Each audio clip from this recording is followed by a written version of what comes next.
air terjun dahulu merupakan sumber kehidupan bagi masyarakat. Sebelum teknologi canggih ditemukan, peradaban berkembang berada di dekat sumber air. Sebagai sumber kehidupan, sumber air ini sering dianggap sebagai anugerah dari Tuhan dan para dewa bagi penduduk sekitar. Beberapa mempercayainya jika sumber air ini milik para dewa, seperti sumur di Amerika yang diklaim sebagai sumur milik Dewa Thor. Bagaimana kisahnya? Dan di mana saja sumber air milik para dewa lainnya? Pemirsa, inilah 7 sumber air para dewa versi On The Spot.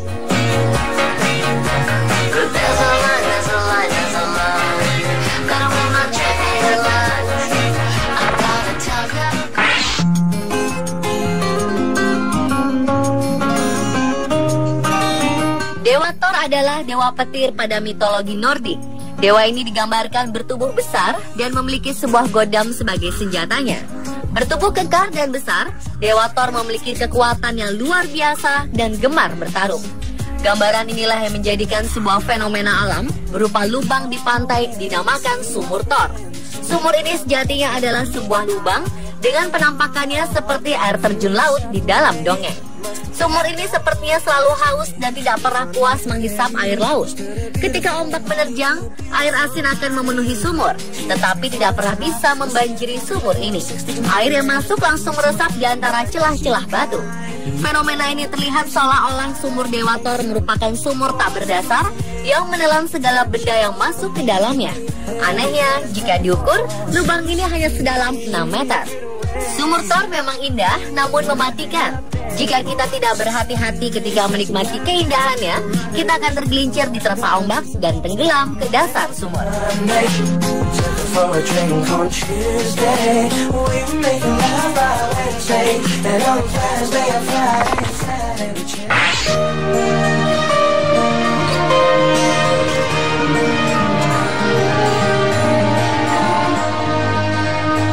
Di Jepang ada sebuah danau mungil misterius yang menjadi salah satu objek wisata andalan Hokkaido. Danau ini diberi nama Kaminoko Ike atau kolam anak dewa. Terletak di kawasan Kyosato-cho, luas danau ini hanya 220 meter dengan kedalaman tidak lebih dari 5 meter. Airnya sangat jernih, sehingga batang pohon yang sudah mati di dasarnya bisa terlihat dengan jelas. Dikelilingi oleh pegunungan yang indah, danau ini menjadi salah satu objek wisata relaksasi setelah lelah mendaki. Uniknya, meskipun berganti musim, suhu air Kaminoko Ike selalu konstan sepanjang tahun, yaitu 8 derajat Celcius. Suhu ini membuat tanaman yang mati di dasar danau tetap awet seperti masih hidup. Danau yang menjadi rumah bagi ikan trout merah ini suka berganti warna. Inilah mengapa danau ini kerap disebut sebagai kolam anak dewasa. Terkadang air danau berwarna biru, di lain waktu berwarna hijau zamrud yang cemerlang. Warna biru terang berasal dari lelehan es yang hanyut dan memenuhi kolam selama musim dingin.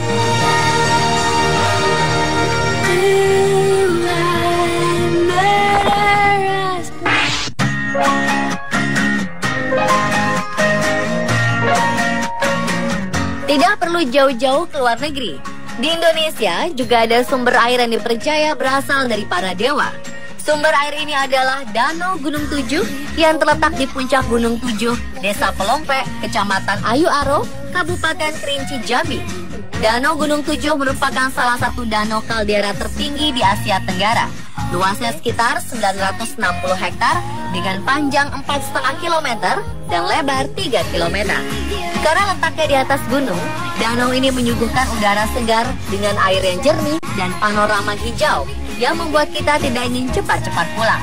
Penduduk setempat menjadikan danau ini sebagai mata pencaharian karena di dalamnya terkandung berbagai macam ikan air tawar. Legenda setempat menceritakan bahwa danau ini berdiam kekuatan supranatural dari 2 makhluk penjaga danau, yaitu LB Sakti dan Saleh Sri Menandi. Ada juga menceritakan bahwa danau ini dihuni oleh sepasang naga yang melindung danau ini. Benarkah ada naga di danau cantik ini? Selama ini belum ada bukti sahih yang membenarkan tentang keberadaan naga di danau.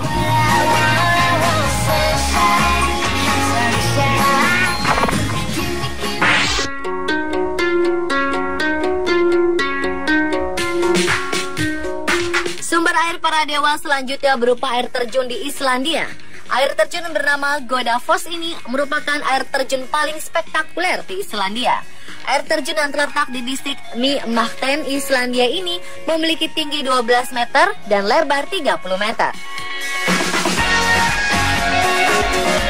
Masyarakat sekitar percaya bahwa dahulu ada seorang pria bernama Þorgeir yang membuang semua patung dewa yang ia miliki ke air terjun ini sebagai tanda pertaubatan setelah memeluk agama Kristen.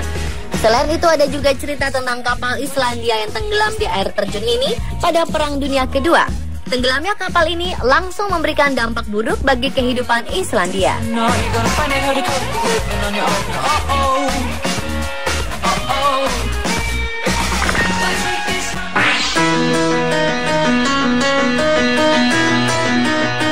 Kembali ke Jepang, ada sebuah kota kecil di utara prefektur Miyagi yang terkenal dengan sumber air panasnya. Kota bernama Naruko ini memiliki sebuah danau bernama Danau Katanuma yang dipercaya sebagai danau dewa mata air panas. Catatan sejarah menuliskan bahwa pada tahun 837 terjadi erupsi gunung berapi Naruko yang menyemburkan air panas seperti sungai. Air panas inilah yang menjadi danau air panas yang kemudian dimanfaatkan para penduduk. Warga mulai membangun kuil untuk menghormati dewa mata air panas. Danau ini memiliki kedalaman sejauh 16,2 meter. Di titik terdalam danau tidak akan ditemukan kehidupan karena kegiatan vulkanisnya membuat danau ini menjadi asap.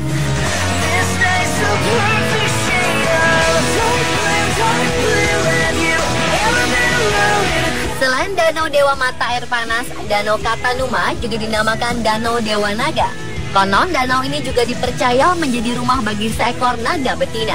Kabarnya naga ini bisa terdengar dari dasar danau setiap tahun selama festival boneka.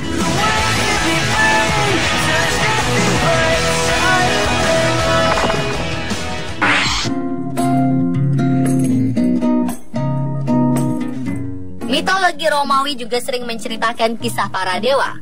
Di desa Saturnia ada sebuah kompleks sumber air panas yang sangat indah dan menjadi objek wisata andalan di Tuscany, Italia. Kolam bernama Terme di Saturnia ini terdiri dari kolam-kolam bertingkat yang berisi air hangat berwarna kebiruan. Tidak hanya air hangat, dari kolam ini kita juga bisa menikmati pemandangan pedesaan yang indah. Konon katanya, dewa pertanian Saturnus suatu hari melemparkan petir ke bumi karena marah menyaksikan manusia yang selalu berperang. Petir dahsyat itu jatuh ke kawah gunung berapi sehingga lahar yang meluap dan menyatu dengan air sungai. Air sungai yang hangat inilah Terme di Saturnia yang menenangkan jiwa manusia sehingga mereka tidak berperang lagi dan hidup dalam damai. Menurut penelitian, kolam air panas ini bersumber dari mata air di Gunung Amiata yang mengalir hingga ke Marema. Airnya mengandung mineral dan sulfur yang terkenal berkhasiat untuk kesehatan. Air panas di sini diyakini bisa menyembuhkan berbagai penyakit kulit dan pernafasan serta menjadikan kulit awet muda.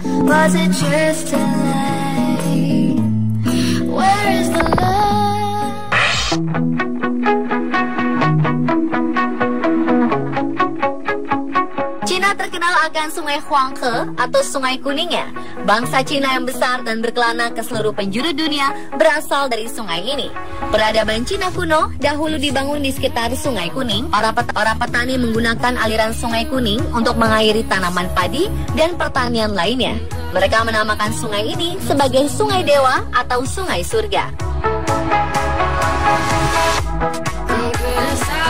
Pada kepercayaan Cina kuno, ada sebuah cerita tentang dewa Sungai Huanghe yang menguasai sungai dan daerah di sekitar sungai.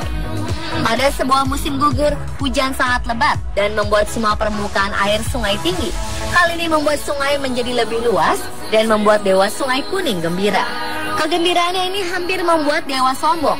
Setelah hujan, dewa Sungai Kuning berjalan kahir hingga sampai di Laut Cina Utara. Ketika melihat kebesaran laut, ia pun menyadari bahwa ada yang lebih besar darinya. Lantas memberi hormat kepada dewa Laut Cina Utara. Namun dewa laut dengan rendah hati menjawab bahwa semua yang di bumi masih seperti butiran debu dibandingkan alam semesta. Cerita ini mengajarkan bahwa manusia harus merendahkan diri dari alam semesta karena suatu saat pasti menemukan keterbatasannya.